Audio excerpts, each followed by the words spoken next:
There is a strange kind of shame that comes with being someone who cries easily. You cry at a commercial about a dog reuniting with its owner. You tear up in an argument when you're actually furious, not sad. Your eyes sting in a meeting and you pray no one notices.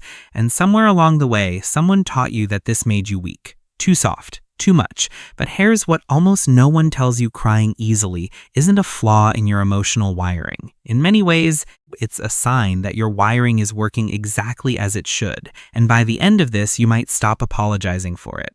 Let's start with a moment you know too well. You're in the middle of something ordinary: a conversation, a song on the radio, a slightly tense exchange with a coworker, and you feel it rising in your throat, that tight, hot pressure behind your eyes.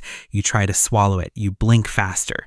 You look at the ceiling like the answer is up there. Because you've learned that crying at the wrong moment is embarrassing. And this feels like the wrong moment. Maybe you've been called dramatic. Maybe someone rolled their eyes.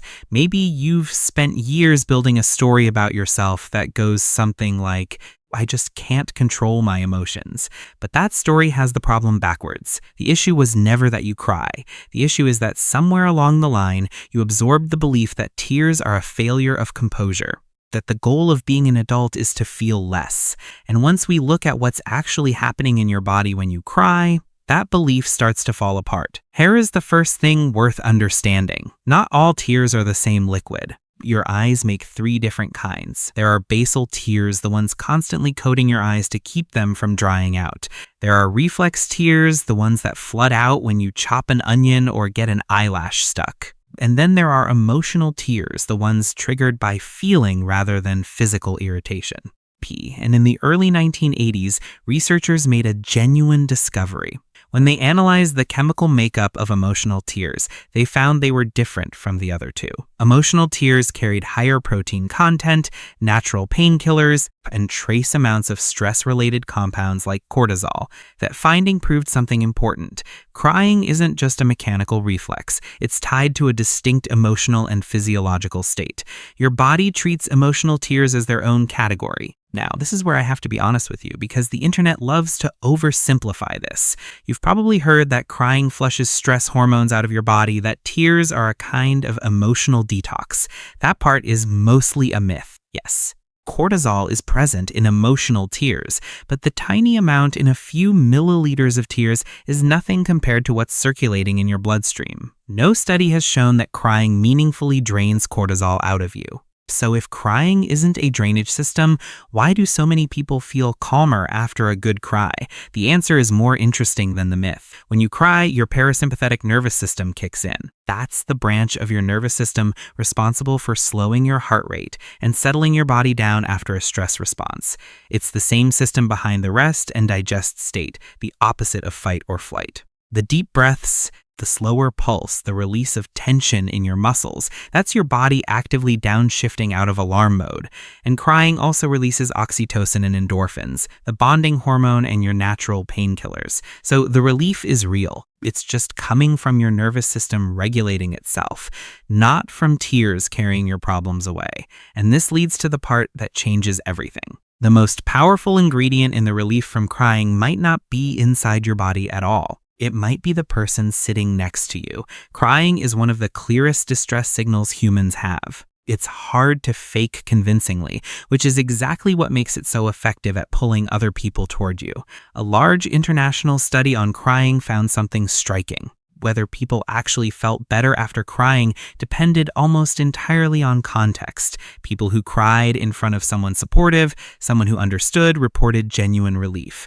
People who cried alone or felt embarrassed or believed their crying accomplished nothing often felt no better or even worse. In other words, crying isn't just an emotion leaking out. It's a language. It's your body saying, I need connection right now, in a way words often can't. So sit with that for a second. If you cry easily, you may be running a highly responsive version of one of the oldest social signaling systems we have. That's not a malfunction. That's a finely tuned instrument. But why do some people cry more easily than others in the first place? Part of it is biology, and it's more layered than most people realize. Hormones play a real role. Testosterone appears to suppress the urge to cry, which partly explains why men, on average, cry less often, and not only because of how how they were raised. Prolactin works in direction, lowering the threshold for emotional tears, and women tend to have higher baseline levels of it.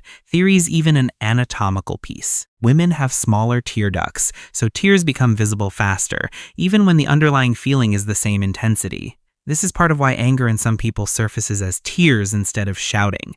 The emotion is just as fierce, simply takes a different exit. And hair is a twist that catches a lot of people off guard. Sometimes the people who cry most easily as adults are the ones who were taught early on that they weren't allowed to. When emotional expression gets consistently shut down over years, the body doesn't stop feeling. It just loses its practice at releasing feeling in measured amounts. So the pressure builds, and then it overflows at unexpected moments, over a song, during an argument, at a kind word from a stranger. What looks like being overly emotional is sometimes the sound of a system that was held shut for too long, finally finding the gaps to let something through. Which brings us to the reframe that I think matters most. We treat crying as a loss of control, but in a lot of cases, it's the opposite. It's your body doing exactly what it's designed to do, moving you through an emotional state instead of trapping you inside it. The real question was never, why do I cry so easily? The better question is, why were we taught that not crying is the healthier option? Because the evidence doesn't fully support that either. Research on suppression suggests that consistently, habitually blocking emotional expression over months and years tends to keep your stress response switched on longer than it needs to be. It's not the occasional composing yourself in a meeting that costs you. It's the pattern of never letting anything out at all. So what do you actually do with all this if you're someone who cries easily? Not to fix it, because it doesn't need fixing, but to work with it instead of against it. First, stop treating your tears as evidence of weakness and start reading them as information. When they show up, they're telling you something crossed a threshold that matters to you. That's worth listening to, not silencing. Second, remember that the relief comes largely through connection. Crying alone in your car will never feel quite like crying with someone who puts a hand on your shoulder. If you can, let yourself be witnessed by people you trust, because that's where the nervous system actually settles. And third, pay attention to change, not just frequency.